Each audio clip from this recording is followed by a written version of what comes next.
आम आदमी पार्टी के प्रदेश चुनाव संचालन समिति का चेयरमैन बनने के बाद आप नेता दीपक बाली और मुख्यमंत्री प्रत्याशी कर्नल अजय कोठियाल के काशीपुर पहुंचने पर पार्टी कार्यालय में कार्यकर्ताओं ने आतिशबाजी छोड़कर जोरदार स्वागत किया।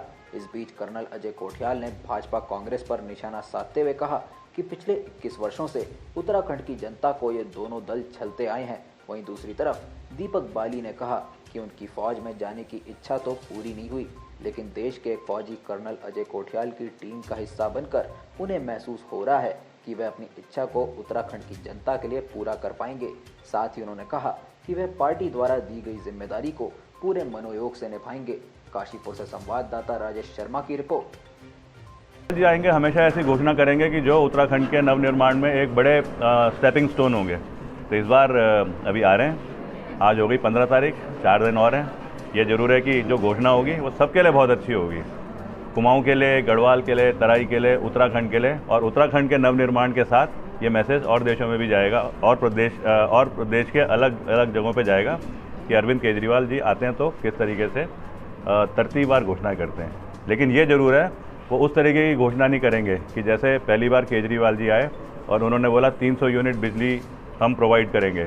उसके बाद एक कैंपेन चला तो क्या हुआ, बीजेपी ने और कांग्रेस ने दोनों ने बोलना शुरू कर दिया मैं भी प्रोवाइड करूंगा। कोई बोल रहा है मैं 100 यूनिट करूंगा, कोई बोल रहा हो ही नहीं सकता है। वो इस तरह की घोषणाएं नहीं करेंगे। हर घोषणा को एक तरीके से सबको समझाया भी जाएगा और वो घोषणा के आगे समझाने की जिम्मेवारी है दीपक बाली भाई की।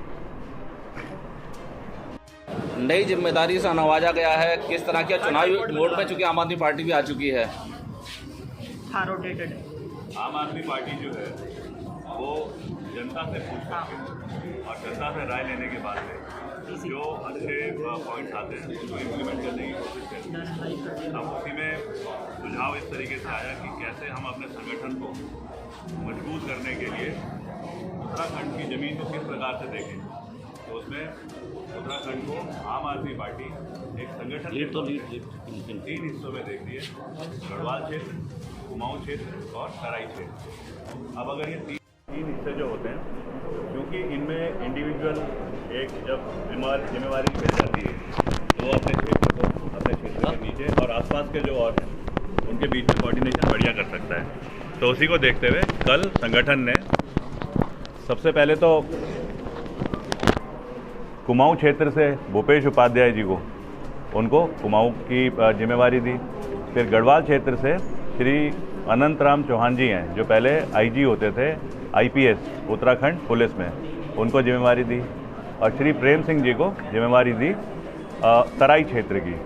अब इसके साथ में आता है कि आम आदमी पार्टी की जो समाज में या जो जनता के बीच में एक जो समझ है लोगों को कि पार्टी काम करने वाली है, लेकिन इस मुद्दे को कैसे ज़मीन पे समझाया जाए हर इंसान को जो यहाँ पे है कि हम जब सरकार में आएंगे तो हम किस तरीके से हेल्थ, एजुकेशन, रोजगार, बिजली, पानी, इन मुद्दों को कैसे ज़मीन पे करेंगे। उसके लिए बहुत ज़रूरी है एक मेजर जिम्मेवारी जिसे हम बोलेंगे कैंपेन कैसे करा जाए। तो कैंपेन की जो कमेटी होती है उसकी जो सबसे बड़ी जिम्मेवारी है उसको देखते हुए आम आदमी पार्टी ने दीपक बाली भाई, जिनका कि पुराना एक्सपीरियंस है, पहले ये आंदोलनकारी भी रहे हैं, फिर उसके बाद में ये एक अच्छे सभ्य समाज में कार्यकर्ता रहे हैं, समाज सेवक की तरह।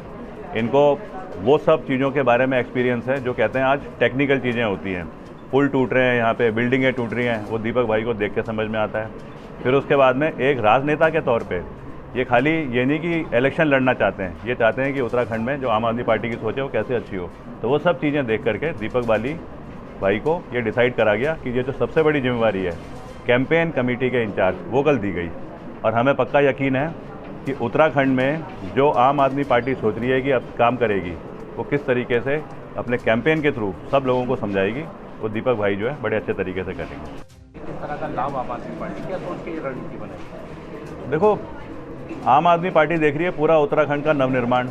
अगर पूरे उत्तराखंड का नवनिर्माण देखा जाए तो कुछ पहाड़ की, कुछ गढ़वाल की, कुछ कुमाऊं की, कुछ प्लेन की, जनरली चीज़ें कॉमन होती हैं लेकिन कुछ अलग अलग खसूसियतें भी होती हैं। तो गढ़वाल की खसूसियतें देखते हुए, कुमाऊं की अलग खसूसियतें देखते हुए और प्लेन की अलग खसूसियतें देखते हुए अगर जिम्मेवारी दी जाए उन काबिल लोगों को जो समझ पाते हैं उस चीज़ को, तो अपने आप ही फिर जो आम आदमी पार्टी प्लान कर रही है कि हम अपने कैंपेन में अपने मुद्दों को कैसे जनता को बताएंगे, जनता की सोच को कैसे लेके आएंगे अपने पास में, जिनको कि अपने मैनिफेस्टो में डालेंगे। तो ये बहुत बड़ा एक स्टेप है जो कि ऑर्गेनाइजेशन जिसे बोलते हैं, स्ट्रॉन्ग और तरतीबवार बनाने का एक तरीका। प्रदेश की दोनों राजनीतिक पार्टियां आम आदमी को कहीं भी नहीं आंक रही हैं चुनावी रण में, क्या कहेंगे? क्या कह रहे हैं, क्या चीज़? चुनावी रण में कहीं भी नहीं आंक रही हैं, चाहे कांग्रेस हो चाहे भाजपा हो, दोनों ही कह रही है कि हमारी टक्कर जो है कांग्रेस कहती है बीजेपी से, बीजेपी कहती है कांग्रेस से। आम आदमी पार्टी का कहीं कोई वजूद नहीं है, कुछ नहीं है। आम आदमी किससे टक्कर तो ये दोनों आपस में मार ही रहे हैं एक दूसरे को। अगर 20 साढ़े 20 साल देखो तो इन्होंने टक्करें ही तो मारी हैं। अभी आप देखिए, इतने अच्छे पावरफुल और जानकार मिनिस्टर हैं हरक सिंह रावत जी, वो टक्कर मार रहे हैं बीजेपी को कि मैंने बचाया पुराने मुख्यमंत्री को। पुराने मुख्यमंत्री कोई और जो मुद्दा लेके आ रहे हैं तो वो उस पर टक्कर मारेंगे। तो टक्करें तो चल ही रही हैं। लेकिन अगर आम आदमी पार्टी, जिसने अभी तक यहाँ पे इलेक्शन भी नहीं लड़ा है, और दोनों उससे टक्कर मारने की कोशिश कर रही हैं, तो दोनों सोच रही हैं हमारा विपक्ष तो आम आदमी पार्टी है, आपस में भूल गए कि एक सत्ता में एक विपक्ष में है। इससे ज़्यादा ओपन मैसेज क्या है? देखिए, ऐसा है कि जो फौज में जाने का मन था वो तो पूरा हो नहीं पाया। तो अब मुझे कर्नल साहब की नवनिर्माण जो सोच है उत्तराखंड में, उस फौज का हिस्सा बनने का मुझे मौका मिला है। कर्नल साहब ने, पार्टी के शीर्ष नेतृत्व ने मेरे ऊपर जो विश्वास किया है, मैं अपनी तरफ से उस जिम्मेदारी को पूरा निभाऊंगा। और 2022 में कर्नल साहब के नेतृत्व में और साथियों के साथ मिलकर ज़रूर हम उत्तराखंड में 2022 में आम आदमी पार्टी की सरकार बनाएंगे।